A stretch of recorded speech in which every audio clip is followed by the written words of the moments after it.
Voici le groupe Passeurs d'émotions du Sapal. Nous avons créé des contes que nous allons vous proposer.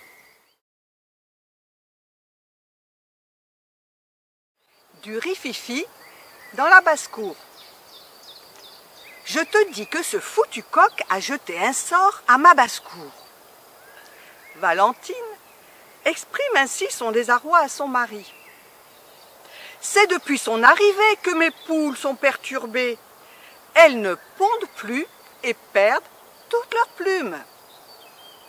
Il me faut vous dire que Valentine est fière de ses poules et de sa basse-cour. Celle-ci est magnifique, grande, verdoyante. Les poules y vivent heureuses et épanouies. Elles ont même récemment accueilli une petite poule noire à crête rouge qui devint très vite la préférée de Valentine. Petite poulette, la petite chérie de Valentine, aime bien être seule. Elle mène sa vie un peu à part du collectif. Elle est fort intuitive et maligne. Et petite poulette aime beaucoup sa Valentine et veut son bonheur. Apparemment, tout va bien dans cette basse-cour. Mais un jour, un sombre nuage s'abat sur ce beau tableau. Un matin, alors que les poules picorent agréablement, elles sont dérangées par un drôle de chant. Pot, pot, pot. Un brouhaha se fit dans la basse-cour. Oh, t'as vu qui c'est celui-là? Qu'est-ce qu'il vient faire ici? Qu'est-ce qu'il nous veut? Les poules se tournent vers le nouvel arrivant, fascinées par cette entrée en fanfare. Maître Coq, pénétrant d'une façon royale, lance un regard hypnotique au cœur des poules. Bonjour mesdames, je suis Maître Coq, le plus beau, flamboyant des coqs alentours. Je viens de loin pour vous voir. Oui, je viens choisir parmi vous celle digne d'être mon épousée. Son annonce faite, Maître Coq, d'une démarche chaloupée, se rend au centre de la basse-cour, jetant par-ci par-là ses phéromones magiques. Immédiatement, les poules, excepté Petite Poulette, tombent sous le charme de Maître Coq. S'ensuivit une bagarre mémorable, chaque poule voulant être la préférée. Et ça se course, et ça s'attrape, et les plumes volent partout. La guerre est déclarée. Maître Coq, de loin, sourit. Il se dit, j'ai réussi mon coup. Mon maître, le voisin jaloux de Valentine, sera fier de moi, car je l'ai bien vengé. Valentine, elle, est triste et désarçonnée, n'arrivant pas à chasser ce foutu coq de sa basse-cour. Petite Poulette, face au désespoir de sa Valentine chérie, se décide à intervenir. Se présentant d'un air innocent devant Maître Coq, elle lui dit « Poulette, bonjour, c'est moi, Petite Poulette. J'ai une question. Pourquoi t'acharnes-tu sur notre jolie basse-cour? Ce n'est vraiment pas bien. Je veux que tu arrêtes ton chantier maléfique. » Maître Coq, choqué, répond « Oh, quoi?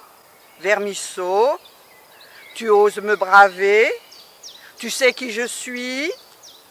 Je suis un jeteur de sorts, et toi aussi, je vais te plumer. » Petite Poulette fait mine d'être apeurée et de se soumettre. Mais elle ne dit pas son dernier mot, car elle aussi dispose d'une arme secrète. C'est la reine des effeuilleuses, et une vraie ensorceleuse. Aucun coq ne résiste à son chaud, surtout quand elle se met à sa barre de danse. Maître Coq succombera comme les autres. Ça, elle en est certaine. Petite Poulette retourne voir Maître Coq. « Oh, Seigneur, excuse mon impertinence. Pour me faire pardonner, je vais te faire mon show, qui a grand succès de par le monde. » Maître Coq flatté s'empresse de lui répondre « Poc, tu m'intéresses, la poule. Montre-moi donc ce show dont tu te vantes tant. » Petite Poulette prend habilement sa barre de danse et commence à tournoyer de façon si sexy que Maître Coq en est subjugué. Elle vire, attrapant à chaque tour une plume sur le corps de Maître Coq, qui hurle « Encore, encore !» ne se rendant pas compte qu'il se dépouille de son magnifique plumage à tout jamais. Une fois son show terminé, Petite Poulette s'approche et dit d'un ton ferme « Hé, le coq, je suis en fait la gardienne protectrice de cette basse-cour. Tu peux chanter maintenant. Regarde-toi ainsi dénudé, dépourvu de ton charme et de ton don. Tu es juste bon à aller à la casserole. Alors passe ton chemin, vaurien, car ici, tu ne peux plus rien. » Aujourd'hui, Petite Poulette est satisfaite, car sa Valentine est heureuse, sa basse-cour ayant retrouvé la paix. Maître Coq, lui, est retourné chez lui crête basse, humilié d'être ainsi à poil. Alors, messieurs les coqs, si l'envie vous prend de déplumer une basse-cour, vérifiez que celle-ci ne possède pas d'armes secrètes comme notre petite Poulette. Car, comme dit le dicton, attention au sort, les plumes volent. Un monsieur dans les Landes. C'était un monsieur, des souliers noirs à la dernière mode, un chapeau melon, un costume flambant neuf, avec un gilet barré d'une chaîne dorée qui brillait au soleil. Il ne lui manquait que le corps de chasse. Notre homme, chasseur dans l'âme, avait revêtu son beau costume pour honorer l'invitation de l'ACCA de Comensac à participer à une chasse au sanglier. L'environnement n'a rien à voir avec la forêt de Rambouillet ou la Sologne, lieu qu'il a l'habitude de fréquenter pour exercer ses talents de chasseur. Il se rend au lieu de rendez-vous et retrouve ses coéquipiers qui arborent le costume habituel, à savoir le gilet rouge fluo et la casquette assortie. Notre homme dénote au milieu de ce petit groupe, on ne voit que lui. Avant le départ, un des participants lui remet un sifflet, en lui expliquant qu'il ne devait l'utiliser qu'en cas de danger pour arrêter la chasse. Le petit groupe se met en route à la recherche du gibier. Notre homme a du mal à trouver sa place dans le dispositif. Ses souliers noirs lui font mal sur ces sentiers sablonneux et cabossés. Ces forêts sont remplies de ronces, d'ajoncs, ça pique et ça ralentit la progression. Son costume souffre. La troupe progresse lentement quand subitement des grondements devant eux et débouche en pleine vitesse un sanglier. Un déluge de feu et de fumée s'abat sur lui. Tout le monde crie « Je l'ai eu! Je l'ai eu !» Tout doucement, la fumée se dissipe et qu'est-ce qu'on voit? Rien. Rien de rien. Pas de traces de sanglier. Toutes les recherches restent vaines. Il faut se rendre à l'évidence. La bête est passée au milieu de la mitraille. C'est plein de déception que le groupe reprend sa progression et toujours rien à se mettre sous le fusil. Notre homme commence à en avoir assez de cette partie de chasse. Il est fatigué. il n'aime pas la marche et le fait savoir auprès des autres. Il est dans ses réflexions quand subitement il se rappelle du sifflet. Il met la main au fond de sa poche, le sort, le porte à sa bouche et souffle de toutes ses forces. Les chasseurs entendent le sifflement, se retournent vers lui et sourient. Soudain, une nuée de palombes les survole, les fusils se mettent à tonner. Notre homme ne comprend pas. En fait, ce fameux sifflet, dit appelant, qu'on lui a donné sert à appeler ses oiseaux. Les chasseurs ont ri.